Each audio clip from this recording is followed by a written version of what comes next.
Buenas noches. La noche, bajo la dirección de Claudia Gurizati, enciende las luces para que usted vea el punto clave de la noticia. Soy Jefferson Beltrán, bienvenidos.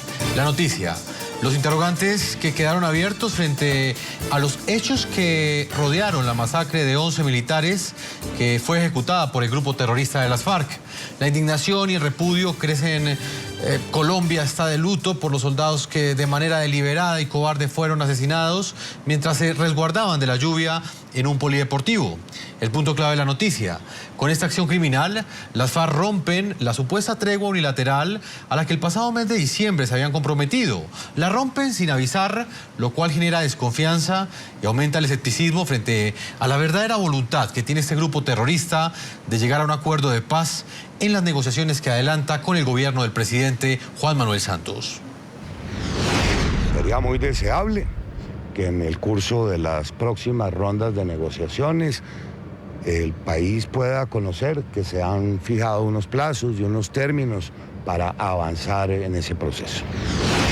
Si con el secuestro de un general se suspendió el proceso, ¿qué se deberá hacer con la muerte de 10 soldados de la patria? No digo más. Las FARC, con este hecho que es atroz, injustificable, doloroso, han roto la confianza. No estamos en La Habana para negociar la justicia y no estamos en La Habana para negociar impunidades.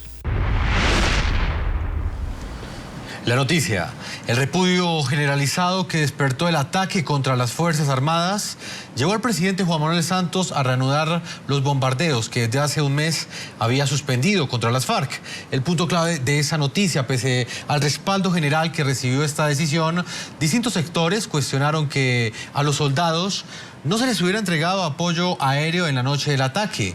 La Fuerza Aérea respondió asegurando que nunca negó su asistencia a las tropas que se encontraban en el área. Twitter de Álvaro Uribe, expresidente de Colombia. Soldados emboscados pidieron ayuda aérea que les negaron. Los asesinó FARC y gobierno cómplice por omisión dolosa. ¿Qué dice el gobierno? Twitter Fuerza Aérea Colombiana. Son falsas y temerarias apreciaciones donde se insinúa que FARC o el alto mando dio instrucciones para que el apoyo aéreo no se brindara. Tripulaciones y aeronaves de la Fuerza Aérea Colombiana desde el inicio de la alerta estuvieron listas para repeler el ataque.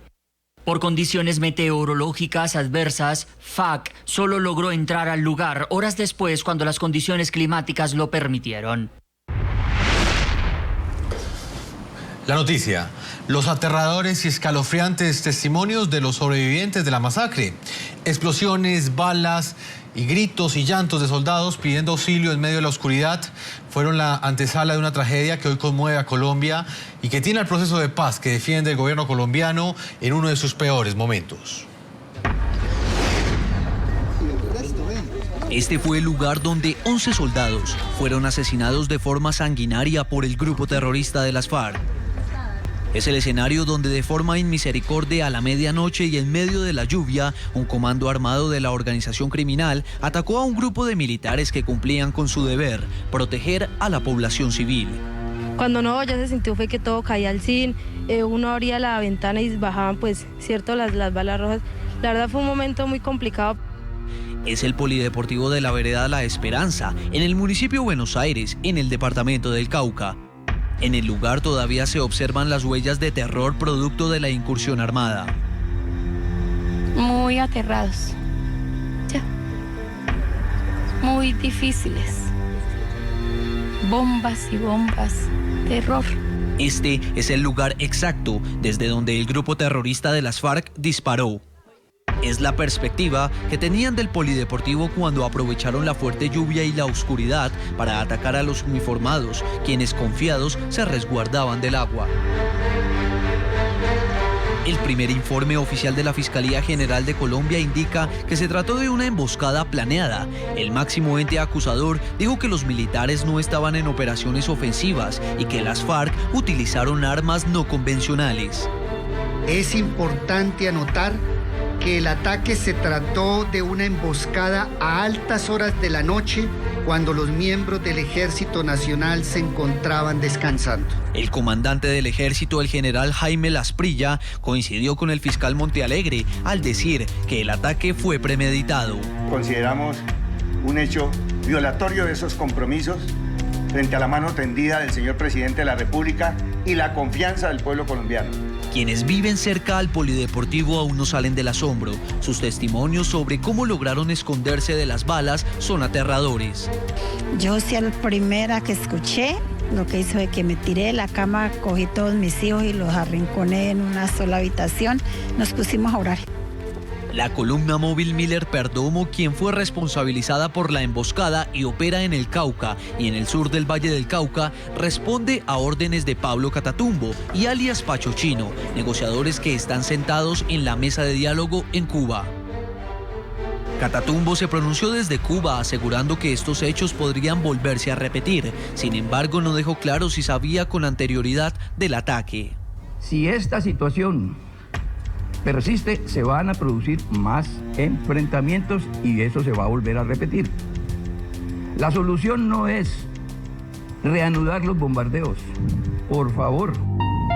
Hoy 11 madres, esposas e hijos lloran a sus seres queridos quienes fueron masacrados por el grupo terrorista de las FARC, la organización criminal que esta vez no utilizó camuflados para atacar. Los terroristas portaban trajes negros que harían parte de su accionar criminal. Se trata de los Pisasuave, comandos élite entrenados para romper la seguridad perimetral de un campo militar. Muy bien, y a propósito del tema del día de hoy, le preguntamos a nuestros televidentes ¿qué creen ustedes que debe pasar ahora con el proceso de paz tras la masacre ejecutada por el grupo terrorista de las FARC y las decisiones que ha tomado el gobierno del presidente Juan Manuel Santos? Yo los invito a que opinen a través de las cuentas de Twitter, ahí están apareciendo en la parte inferior de nuestra pantalla. Voy a presentar a nuestros invitados. En nuestros estudios de NTN 24 está el senador colombiano por el partido de la U, Armando Benedetti. Es uno de los congresistas que respalda el modelo de paz que negocia el presidente Juan Manuel Santos con el grupo terrorista de las FARC. En Washington está Mike Frechet, ex embajador de Estados Unidos en Colombia y es funcionario del Departamento de Estado de los Estados Unidos. Y en Bogotá, Colombia, también nos acompaña Rafael Nieto. Él es ex viceministro de Justicia, analista político también y constante. Ha sido invitado a nuestro espacio para interpretar, para analizar los diferentes hechos de la política colombiana. A todos nuestros invitados, el saludo de este equipo periodístico. Voy a comenzar con Armando Benedetti, senador colombiano, preguntándole específicamente sobre lo que en este momento se preguntan muchos colombianos. ¿Qué viene de aquí en adelante luego de este hecho luctuoso que ha generado un repudio no solamente nacional, sino continental? Luego de que fuesen masacrados estos 11 militares, ¿en qué debe cambiar en el proceso de paz? A ver, yo le puedo dar algunas descripciones para después entrar de pronto en el debate, en el análisis.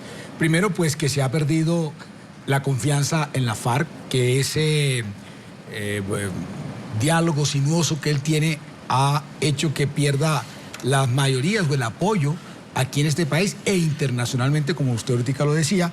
Pero también tenemos que empezar a hablar de que esto es un hecho de guerra que fue hecho en una zona donde hay pues una zona bastante candente, por así decirlo, de violencia, que el gobierno ha decidido, repito, discutir o hablar o hacer el proceso en medio de la guerra, y gracias a eso es que se puede entonces salvaguardar el proceso. Me explico.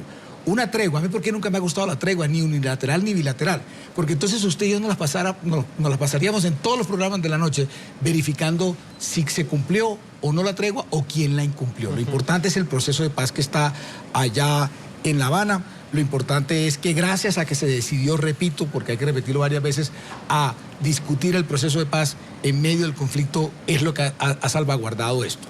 Por otro lado, viene entonces el tema de qué va a hacer el gobierno. Creo que el gobierno tiene que empezar a hacer una agenda, porque la agenda, si usted me lo reconoce, venía demasiado bien. Se venía desescalonando realmente el conflicto y después de este hecho bárbaro de la FARC, pues entonces lo que pasa es que se recrudece y se vuelve a escalonar el conflicto. Y ahí es donde tenemos que empezar a salvaguardar, repito otra vez, el proceso de paz, porque la disyuntiva es muy fácil. O tenemos cientos de estos hechos en la próxima década, o al revés, paramos la máquina de sangre y la máquina de la muerte, y entonces hacemos un proceso de paz negociado que, repito, tiene todo el apoyo de Estados Unidos, de todos los presidentes de Europa y de casi toda la comunidad internacional. Senador, permítame, voy con Rafael Nieto, el viceministro de Justicia. Señor Nieto, ¿cuál es su opinión frente a lo que plantea el senador Benedetti, quienes defienden este modelo de paz que negocia el presidente Juan Manuel Santos? Uno de los argumentos que utilizan es precisamente que plantea el senador, que la negociación en este momento precisamente se está llevando a cabo para que este tipo de hechos como la masacre de estos 11 militares no vuelva a suceder. ¿Cuál es su opinión?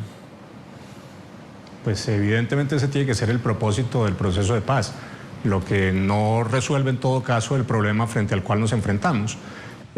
Al final, ese propósito supone que el proceso se haga a cualquier costo y en cualquier circunstancia o condición. Las FARC pueden seguir asesinando colombianos impunemente y vamos a seguir amarrados a la mesa de negociación. Evidentemente eso no puede ocurrir. Luego, claro, el propósito al final es que no haya muertos. Pero mientras tanto vamos a permitir que en la mitad de la negociación se sigan produciendo como se produjo con un engaño a la opinión pública. Las FARC dijeron que estaban en una tregua unilateral y atacan a mansalva de noche sin posibilidad de defenderse a 30 uniformados, matan 11 y hieren 18. Evidentemente eso no puede ocurrir. Además, ¿cuál confianza puede tener uno en un proceso cuando las FARC dan su palabra y la incumplen de manera tan flagrante, tan abiertamente, tan impunemente? Y cuando tenemos además un hecho adicional, los colombianos en general, una amplia mayoría, tienen una profunda desconfianza sobre los diálogos de La Habana. Estos hechos ciertamente lo único que hacen es agudizar esa desconfianza. Senador Benedetti, ¿qué puede responder? Finalmente lo que plantea el señor Rafael Nieto es entonces, mientras tanto, ¿qué hacer? Es claro que el objetivo final de la negociación debe ser que no existan más muertos, pero mientras tanto las FARC sigue asesinando personas. Si usted revisa las crónicas de cómo se llevaron los últimos 11 procesos de paz en el mundo, en Occidente, usted encuentra que siempre que se está llegando a un acuerdo o está avanzando, pasan este tipo de hechos que vuelve crítica la situación. Con lo de Mandela, faltando unos días, asesinaron una cantidad de personas, tanto a la población de raza blanca como de raza afrodescendiente, y usted vio los problemas que tuvo que traer eso. A mí me gusta poner mucho el tema de Vietnam. Vietnam se negoció en medio de pronto de las guerras más bárbaras que ha habido en la humanidad, y se llegó a un acuerdo, y eso lo hizo los Estados Unidos, y Estados Unidos es campeón en negociar porque es de pronto el país que más guerras tiene, y además entre dos estados que de pronto es más difícil. Usted también me imagino que vio la película Lincoln. ¿Usted se acuerda que Lincoln, antes de negociar con ellos, de pronto hace una invasión y a un puerto, que ahora no recuerdo el nombre, que es bastante bárbaro, para al otro día sentarse a negociar? Lo que le quiero decir es que el negociar dentro del conflicto, pues toca este tipo de situaciones que uno lamenta, pero le juro que uno le dan ganas de llorar, pero al mismo tiempo uno lo que está haciendo el proceso de paz es para que no sigamos dándole el pésame a varias madres, para que ningún presidente le siga pidiendo a su madre que sacrifique a su hijo por un conflicto interno de más de 60 años. Entonces aquí lo que hay que buscar es el tema del proceso de paz, y por eso yo le digo al doctor Nieto es que él sabe más que nadie que este tipo de proceso de paz siempre conlleva estas vicisitudes en las cuales el presidente ha mostrado una templanza que no ha cedido ni al chantaje, ni de las galerías, ni mucho menos de la FARC. Señor Benedetti, permítame, voy a Washington con Miles Frechet, ex embajador de Estados Unidos en Colombia. Hemos querido también hoy tener una visión internacional de la forma como es percibido este tema, que dicho sea de paso, no solamente genera indignación en Colombia y es noticia en Colombia, sino también lo es en todo el continente americano. Señor Miles Frechet, ¿cuál es su opinión? ¿Qué debe reformularse dentro de este proceso de paz que adelanta el presidente Juan Manuel Santos luego de que las FARC de manera unilateral y de manera premeditada rompieran esa tregua asesinando, masacrando a 11 militares colombianos? Yo creo, Jefferson, de que en este caso, la primera pregunta que hay que hacerse es que ¿será verdad que ese grupo de las FARC obedecía a las órdenes de los que están negociando en La Habana o no? Ahora, Si no, es decir, si son más o menos sublevados contra esa orden, esa es una cosa y el gobierno tiene que lidiar con eso. Pero digamos que sí obedecen a las órdenes de los que negocian en La Habana. En ese caso, a mí me parece que el gobierno debiera hacer todo lo posible para castigar a ese grupo, tratar de capturarlos o si no quieren ser capturados, pues eliminarlos y llevarlos a la justicia. Han cometido un asesinato.